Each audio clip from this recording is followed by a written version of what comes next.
So I'm going to go back a little bit, and let's talk about how you got your start from being a dancer and then all the way to being an Yeah. actress. Like, Wow, that's going might back in take time. longer than 8 minutes. I don't know. I've been really blessed. I've wanted to sing, dance, and act my entire life, and obviously, I had the first opportunity through dance, and so I did the show, and I've always, I moved to LA to act, so my path was always going to be to try to make it as an actress, and getting my foot in the door with musicals was kind of the the key for me at the beginning, and now that I've kind of done that, not to say I won't ever do musicals again, I definitely will in the future, but this is the path that I want to take. I want to grow as an actress, and I never want to stay here and feel comfortable. I always want to push myself and grow, and know that whatever I'm doing, it might be hard and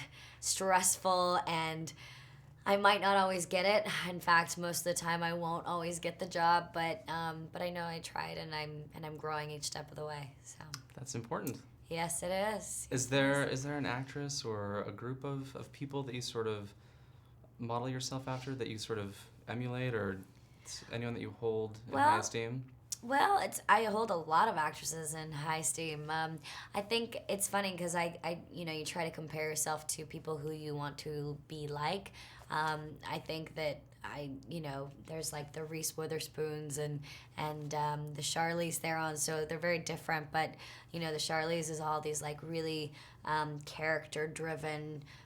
Independent films, and then there's like the Reese, which is like the all American, sweetheart who can do these dramatic roles, but also has that America's sweetheart feeling of rom-coms and comedies and romance. And so there's a balance. I don't know what my path will take, but I just know that whatever I do, I want it to be a challenge to me, but also something that I'm proud of. So Yeah, diverse. yeah. Yeah.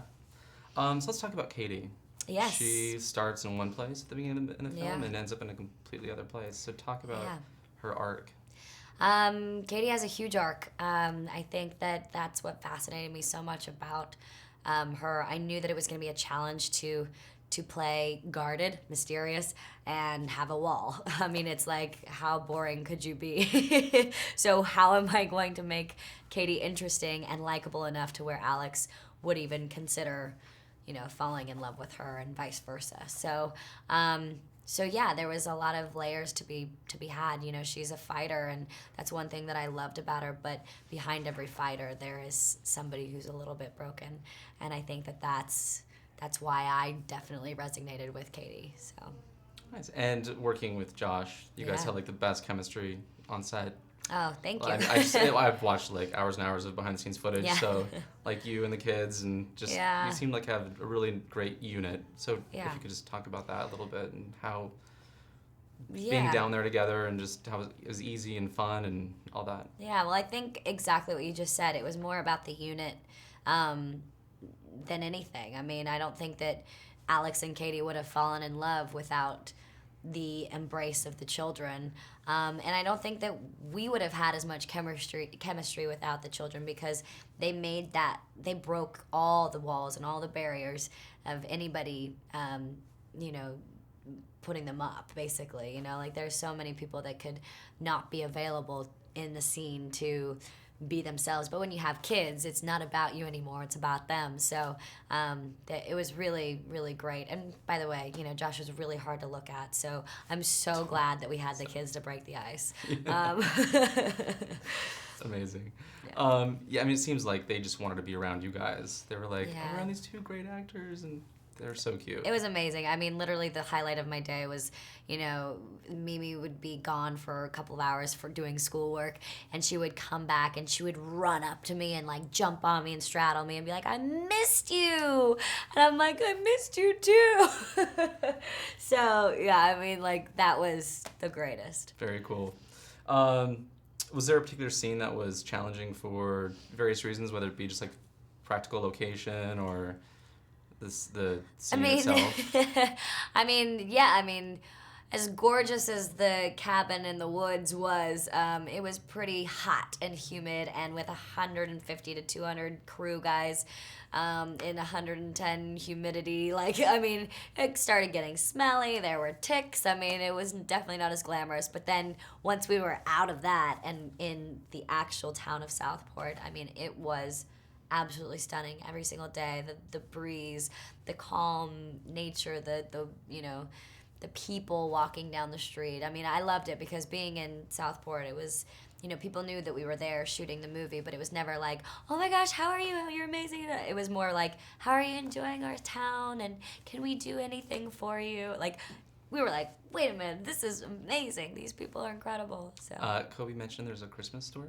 Did you ever make there, it? oh my gosh, the Christmas store. I mean, we would literally leave between like takes or setups and go there, and because it was the summer, like we were getting Christmas ornaments and stuff for the next Christmas, and I mean, it looked like the Grinch stole Christmas or something. Like, it was like huge, beautiful house, kind of gaudy, but really cute. In the middle of the summer. In the middle of the summer, yeah. Exactly.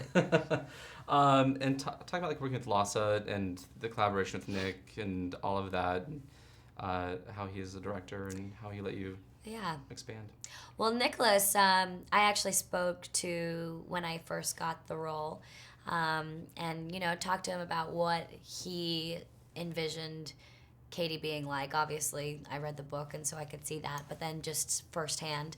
And then, of course, Lhasa, you know, like, when I first spoke to Lhasa, like, we had a very, very good in-depth conversation about just like who we were as people, and so he got to see kind of into my soul pretty deep. So he calls me Honest Blue because I definitely do not have any.